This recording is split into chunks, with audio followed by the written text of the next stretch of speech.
Good morning everyone. We're back in Scotland. We've parked the car up there. We're just short of Kinloch Hourn, which is to our left. Probably somewhere below their mountain base there where my poles are pointing. It's 9:25. By the way, this is the Old Kinloch Hourn Road, believe it or not. Wouldn't believe it, would you? Looks like kind of stalker's trap. But what we want to do is a loch. I'll put the name up because I don't want to destroy the name with my pronunciation. But there's an estuary coming in to a river and it's quite wide, so I've got to go all the way up there to get on the other side of that ridge line there. We're at the base of that ridge line there. I'm not doing anything too high today. We're out for nearly 5 days. I'm carrying about 52 pounds in my pack because I was weighing it and then I forgot to put the car keys in and put the GoPro on, DJI Osmo on, and it all adds up, doesn't it? So at the moment I'm filming on an iPhone, no camera today. And I apologise for the footage on the last couple of clips when we were last out. It was a bit jittery. That's what happens when you don't use a camera and then chuck it in the car and just shoot it off. Anyway, enough of that. It's hot. It's lovely. I would say it's about 15 or 16 degrees. Beautiful. I've been waiting to come out for two and a half weeks, but the weather has been terrible up here. It's been heavy showers. This is a Wednesday, I think it's the 31st. Oh, I can't check on my watch, it's doing the timing thing. 31st of May, I believe, somewhere around there. And it's a Wednesday. Sorry, first 20 minutes is always hectic, as you know. I've got the dogs to keep eye on. I've just chucked this massive pack on my back. I've been driving for 10 hours again. I tried to get about 40 minutes sleep in the car, just doze off, kind of charge up. That's why I haven't shot off straight away. Very boggy. I'm going lightweight today. I'm using the Adidas Trail Cross shoes. They're not really for hiking, but I found them great when I was going up in Glenpine with the bike in all the sludge and everything. As I say, this was an old road to Kinloch Hourn from, I'm guessing, Fort William Way, before they put dams. There's at the end of this, sorry I'm rambling a bit today already. At the end of this loch where we're going, there's dams. And that obviously caused the water to kind of flood. So they put in the new road, which is higher up, which we drive along. You get what I mean? So this became disused. But it's helping us out now. Right, I'll put you away, otherwise you just yap. I'll see you around, somewhere around that side when you're seeing the loch.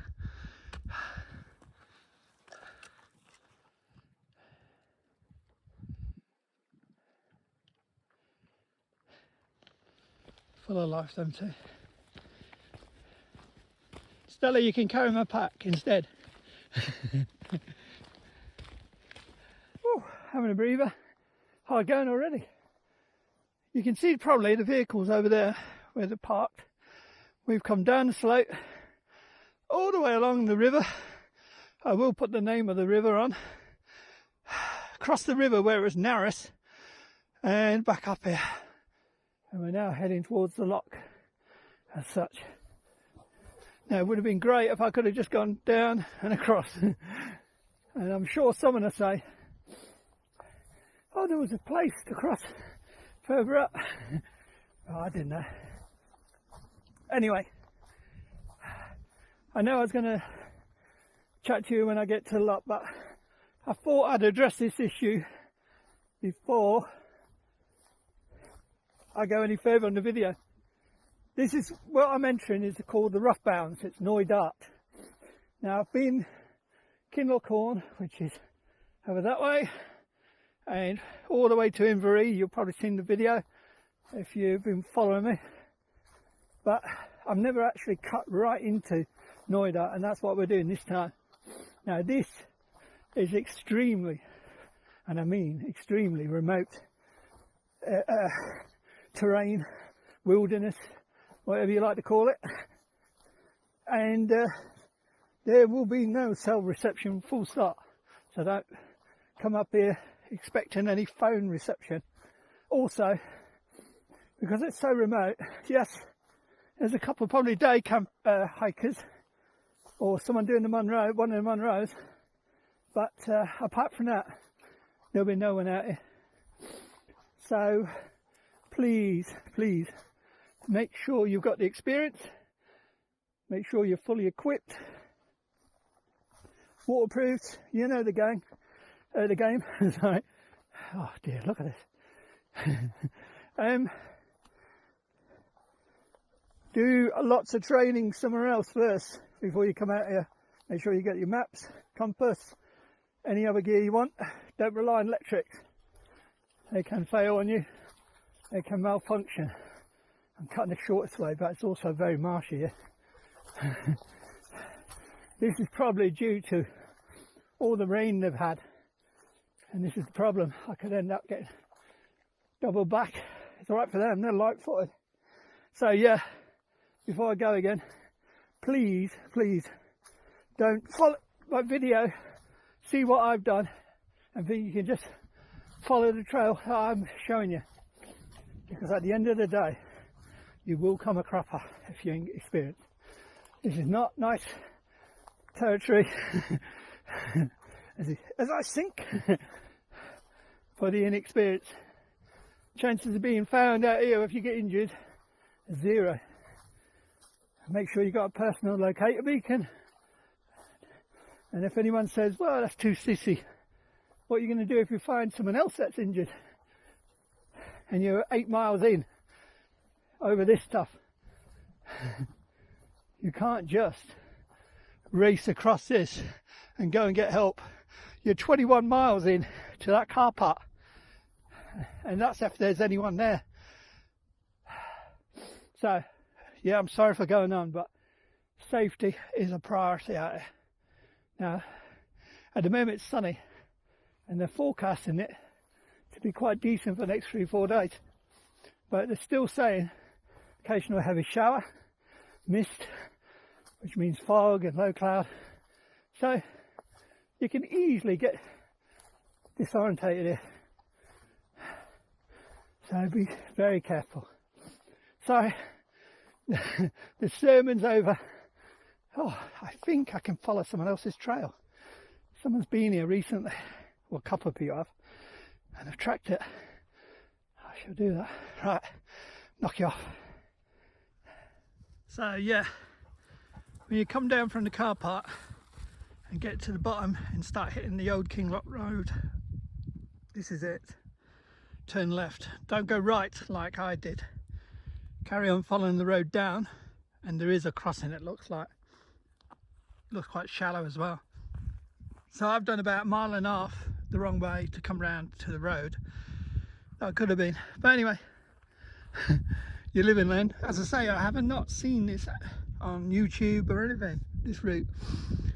Anyway, this is the rough bounds, and it will live up to its name. Now we follow this track so far, then it peters out because it goes actually in the loch and it's submerged under the loch, the waters of the loch. Then we start skirting around the edge, hopefully not too rough.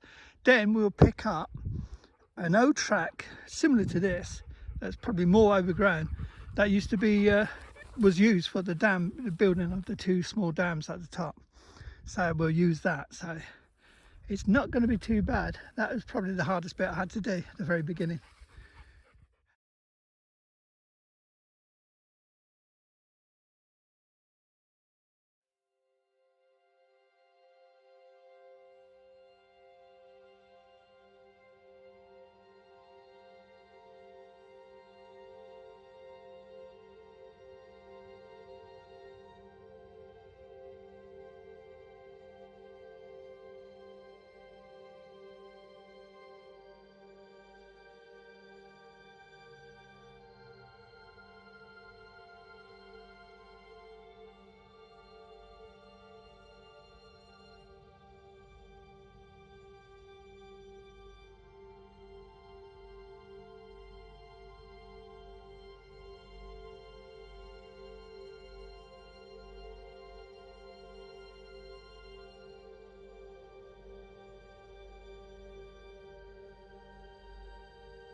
Right, must be getting on to 12. Reach the first river. Now this one, when it's in spate and it's gushing down there, I've heard it's impassable in bad weather. So remember that. At the moment it looks calm. We've got to go quite a way up to get round, and then we've got slope to go down across. Great fun. Oh dear. But once we're over there, a little further on, we'll pick up the old track that was used for the dam when they were constructing it. So let's get down and around. First river, not too bad. As I say, in bad weather, it's all gushing through here. You won't get across this. You'll be cut off.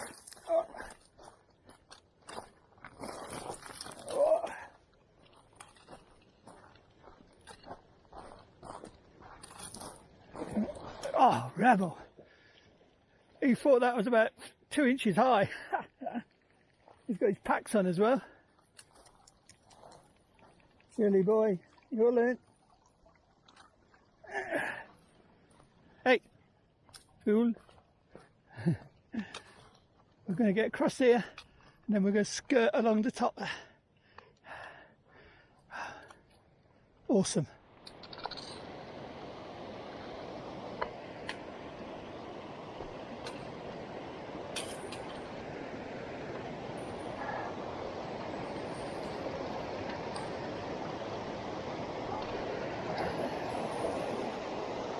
Hey.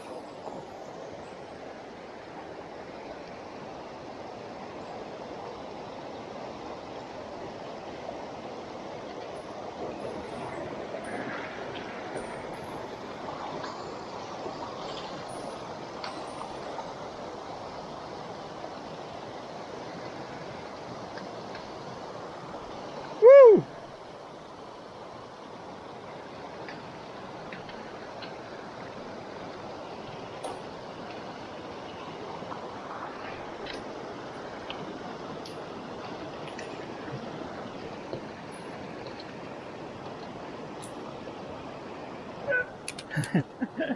Thank you, Rebel, you knocked me nearly.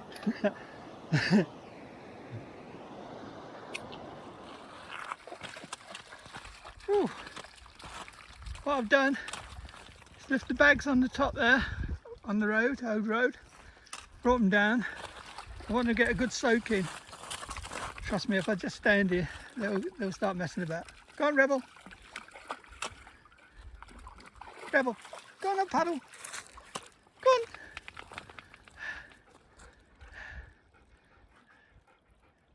I want them to get wet, so because there's a breeze up there, a little breeze, and if they get soaked, that breeze will cool them down lovely.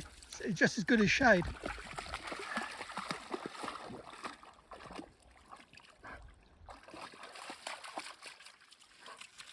I was hoping she'd get it on the back. No. You can bet your life, as soon as I turn this phone off, I'll be in it again.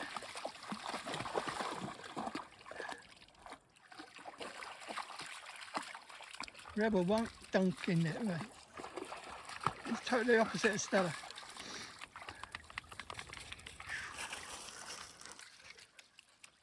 So it's got to be about 20 degrees now, and it's not crazy, but it's hot enough for us. There's nothing to shelter and get a cool breeze and take some shade. So what I'm trying to do is get them wet, and when they stop up there, let them settle down for a little bit, then I'll feed them while I'm having my lunch. And the little breeze up there will cool them right down. Stella's good, she gets right in it. Rebel's more interested in eating something. Look how he runs. Sharp stones. Right, big baby.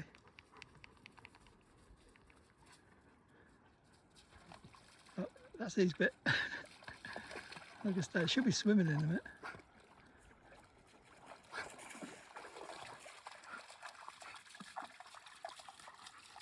Right, I think that's about it, isn't it, with UT? Lunch, 12:27.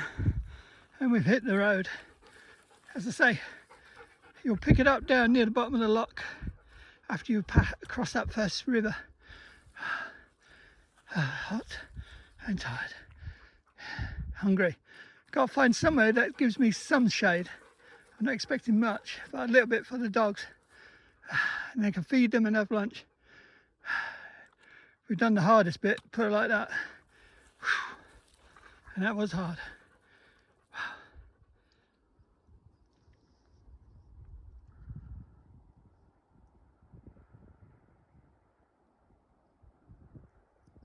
Not a bad place to have lunch, is it? Couldn't have timed it better. As soon as we settled down, after giving them a dunk, the cloud came. It's coming from that way, coming over. As you can see, the sun's over there. So we've got some cloud cover. There's a nice cool breeze. You can see on the grass there. So we're really cooling down. If anything, it's getting not chilly, but you know, we're quite cool, put it like that. Because we were getting really hot at one point. 1:15, we stopped about 5 to 10 to 5 to. So we have I fed dogs. I'm going to give them another 40 minutes rest. I hope that's not a tick on her. I'm going to check in a minute. They're bound to have ticks on them. They've been front line, but I'll still pick them up. So when we do get going again, we follow this old disused road. That's probably been here. I have to put the date when them dams were built, so you'll know how old this road is. But anyway, we follow this road. It goes for quite a way, about 2-3 miles. Then it comes to the first dam, and they're not big dams, you know, just little small dams. And you hit the first one, then hit the second one, and when we hit the second one, we go just past the dam and then turn right, and we head to there's a loch, and it's supposed to have a lovely beach. The only thing I'm worried about is if there's any breeze, because if we don't have a breeze later on, we're going to get plagued by midges. We've had millions and millions of dragonflies here today, or daddy longlegs or whatever. Good views.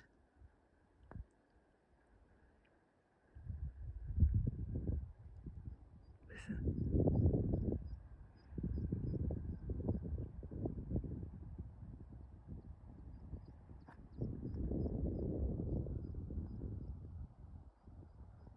You can just hear the waterfall.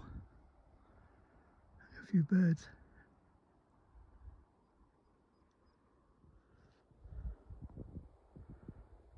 This is our lunch stop.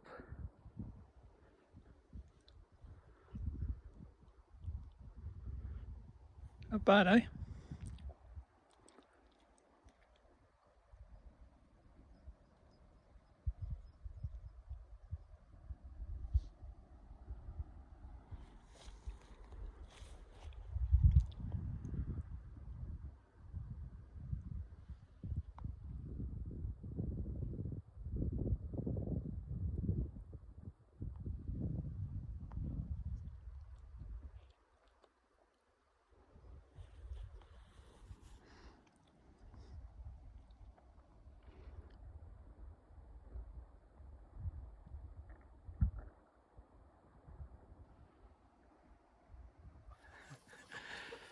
And are you going to go or what? Right, that was my eating spot. No mess, leave no trace. Apart from trodden grass. Right, off we go. Who built this wall? Look at it. Stay there, you.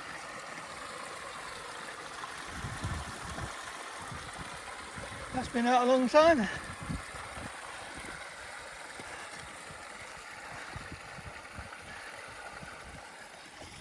Still plodding on, but there's a lovely breeze now.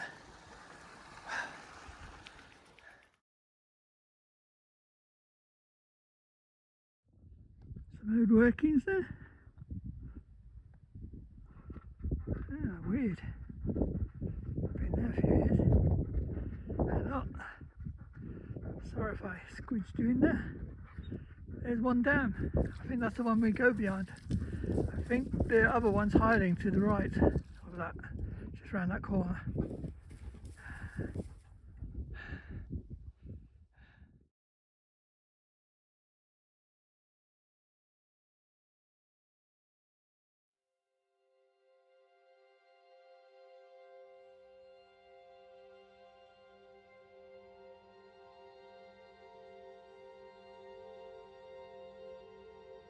This track, or Old Road or whatever, it's a bit slushy. It's like a soggy sponge, but a smelly one. You're probably getting wind noise because the wind's picked up around here. Nice. Wow, that's what we wanted.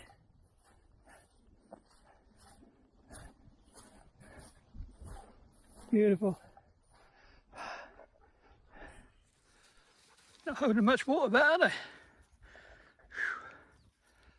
Pretty low.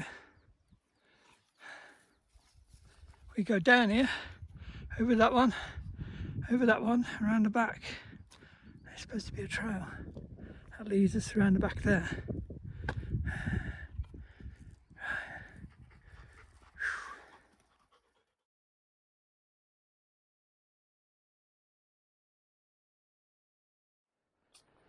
The first dam.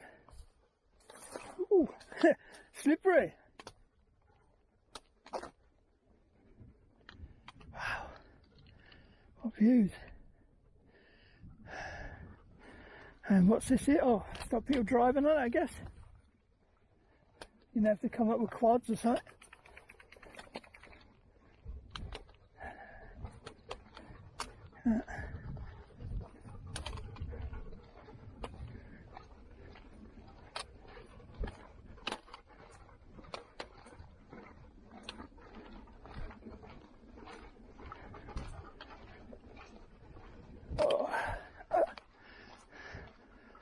Not bad, eh?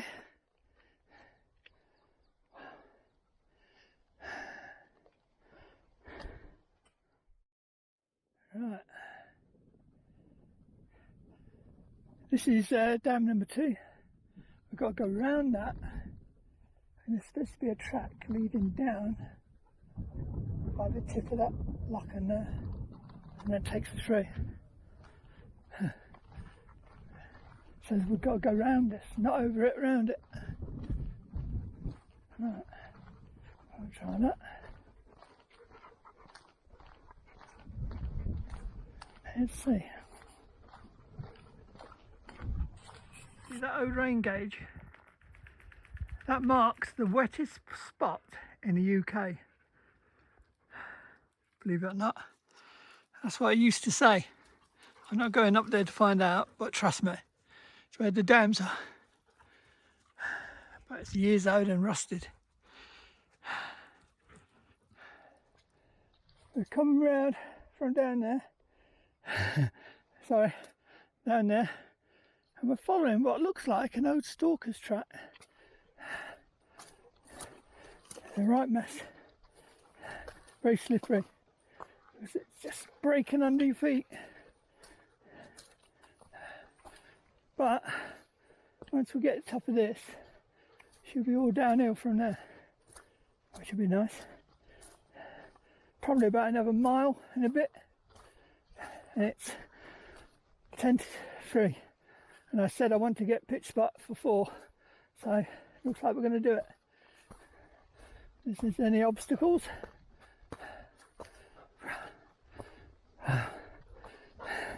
make you work. And we're cutting into the rough bounds now. Oh.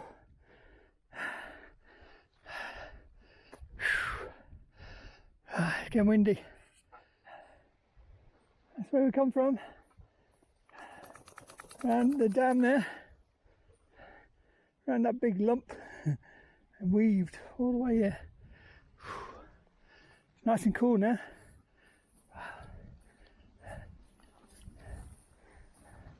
I'm exhausted. I've done 9.5 miles and it feels like it. Stella's doing good. Stop eating the grass. Apart from eating grass.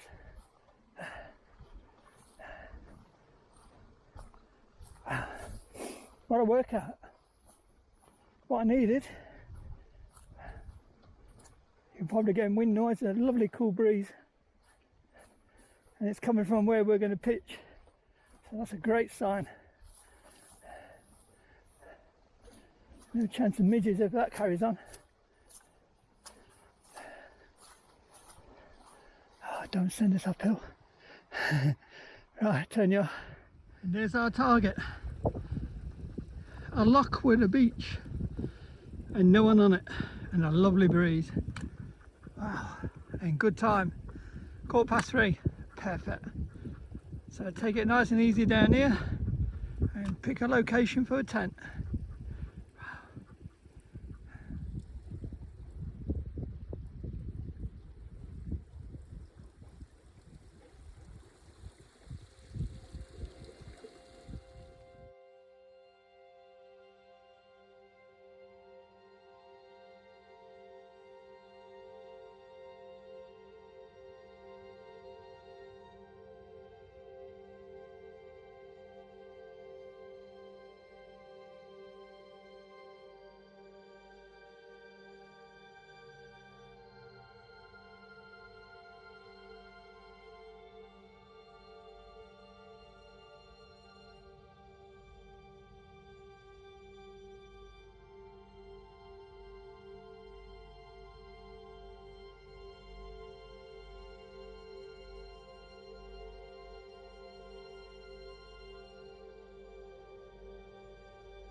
It's 20 to 7. It was cloudy, it was cold, it was very windy out. So we settled down and now the sun's come out. And now I'm so relaxed I can't be bothered getting up again. So it's too warm in here to put, I've got a enlightened equipment, Apex I think it is, quilt, which goes down to 0 because they were saying all kinds of stupid things. They were saying 13, 15 is the best during the day, and they were saying at night it was touching freezing or 2 or 3 degrees at best, you know, in the valleys and so on. As you can see, they got it all wrong again. But I'm so relaxed now. And she's back for dinner, and my cake as normal. Fed the dogs early. Stella was really stiff, but that's what happens now with her age. She'll get stiff and right up, but she'll be fine in the morning. She'll be stiff when she first gets up, and then as long as I take it easy on her, she'll be fine. Today wasn't too bad. It was harder for me, I think, than for them, because Stella didn't have a pack and the ground wasn't too bad if you didn't have any gear on you. I think it was probably harder for Rebel,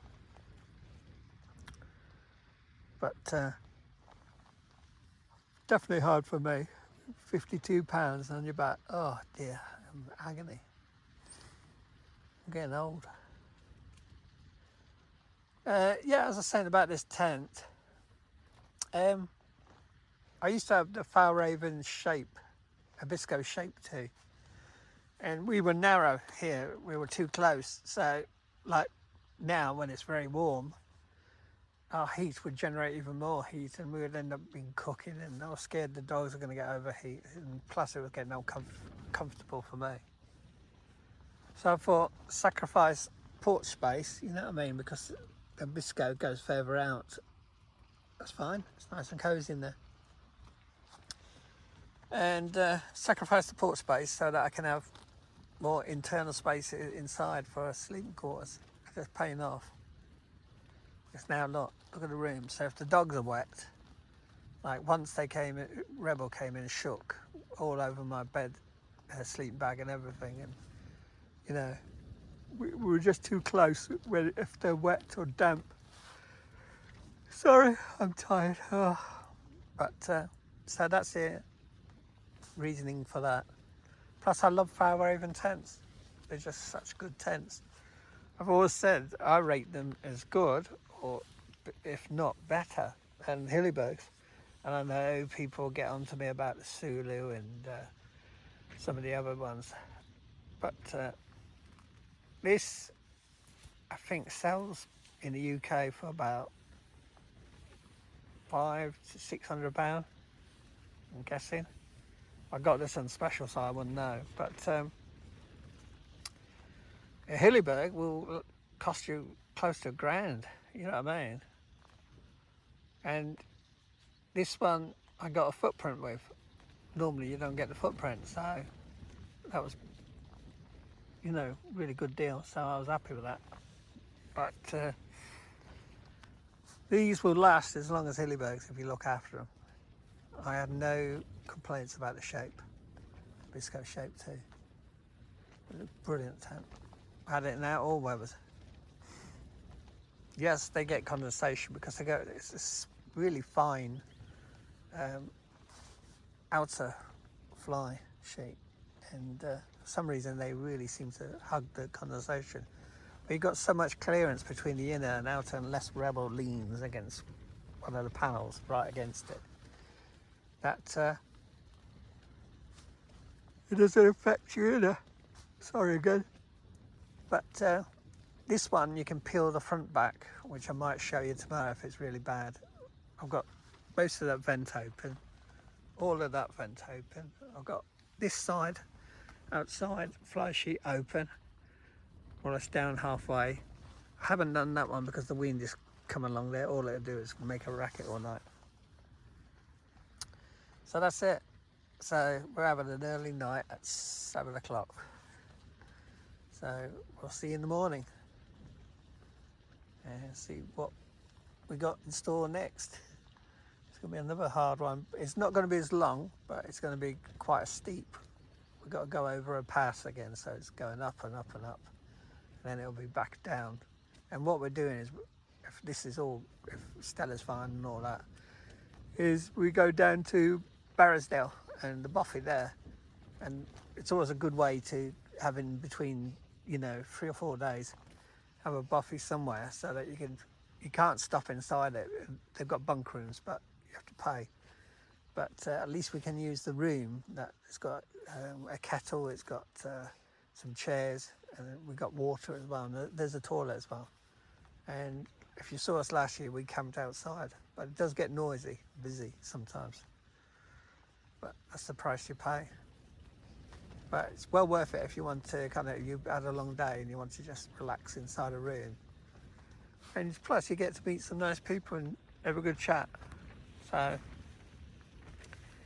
that's the plan for tomorrow. As I say, Stella with her age, I'm always watching, you know what I mean? So I'm fine. You know, it killed me today, but I'm fine. I enjoyed it. I like to be tested. But I'm always watching. See, like now, while I'm chatting to you, I can feel the temperature dropping again. Keeps doing that. The sun comes out, cooks us, and all of a sudden the temperature drops. So a minute ago, I bet outside it was about 17, 18 again. But when I got in here, it was getting close to 12 degrees. But as I say, I haven't had no sleep for a day and a half, so I'm going to soak it up and enjoy it. So once again, I'll see you in the morning. Sorry for yawning.